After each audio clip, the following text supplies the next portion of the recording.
as you can tell, I have moved back home. It's time for the old background. My internship has ended, so now I've just come back home to kind of study for the GRE, take the GRE, visit grad schools, and then kind of just overall get my shit ready for Spain. So back during Booktubeathon, one of the books I finished was Burial Rites by Hannah Kent. Now I don't have the book to hold for you because that was a library book, so it's already gone back. But out of all the books I read, I thought this one definitely warranted its own just full review because I do have quite a bit to say about it, and this whole review will be spoiler-free as usual. So Burial Rites tells the true story of a woman in her early 30s named Agnes, who back in the early 1800s in Iceland was charged with and found guilty of the murder along with 2 other people for murdering 2 men. I explained that really terribly. 3 people were found guilty for murdering 2 men, and Agnes was found guilty and sentenced to be beheaded. She's left in horrific conditions in this jail, but then she is moved on her own to go live with this very poor farming family so that they can kind of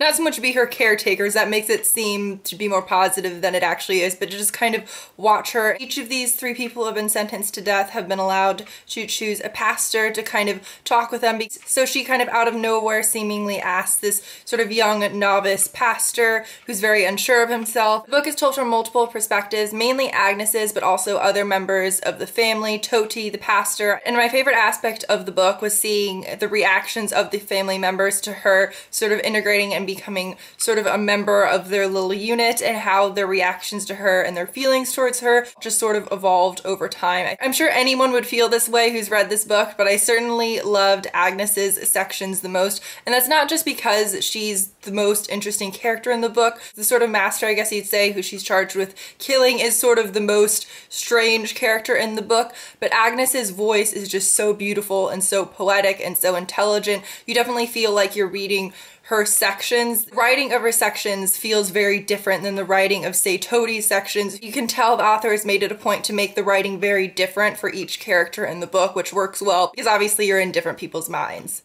The other characters whose perspective I liked reading the most, and just the other character I kind of enjoyed overall. I'm blanking on what her name is, but it was the mother in the household. Quite a very hard woman who you can tell has just been laboring on the farm for her entire life and doesn't have very much outside of that. And I really, really enjoyed her interactions with Agnes. They were probably some of my favorite parts of the book. Another aspect of this book I really enjoyed was the fact that the landscape itself of Iceland, of the farm that Agnes is sent to live with this family, of the farm that she lived at when she was working at the home of the man she's charged with killing, the landscape of Iceland really becomes a character. It's just so bleak and gray. You just feel incredibly isolated and cold and bleak and wet whenever she's describing the background and the landscape of the story. She also gets very deep back into what life was like in the early 1800s in Iceland. I'm sure not everything was depressing there at that time, but definitely with these families it is quite bleak, and she does get down into the nitty-gritty of what it was like when they were cooking or cleaning,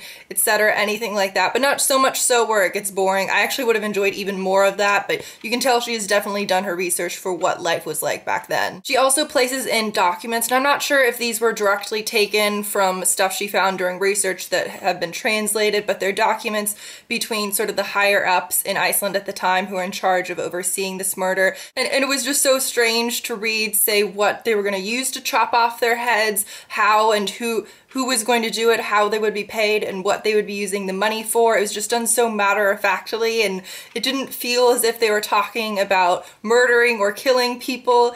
The mindsets of those people are just very, very strange. Kent points out at the end of the book that she does do a fair amount of research. Now, I'm sure a lot of what happens in this book, of course, it's sort of loosely historical fiction, so it's what she wanted to put in, but it does seem like she tried to follow fairly closely to what happened, and I've definitely felt the urge to research online and find out really what was true and what was not. There's not a ton of information, but there is some out there. But overall, I would give Burial Rites by Hannah Kent 5 out of 5 stars.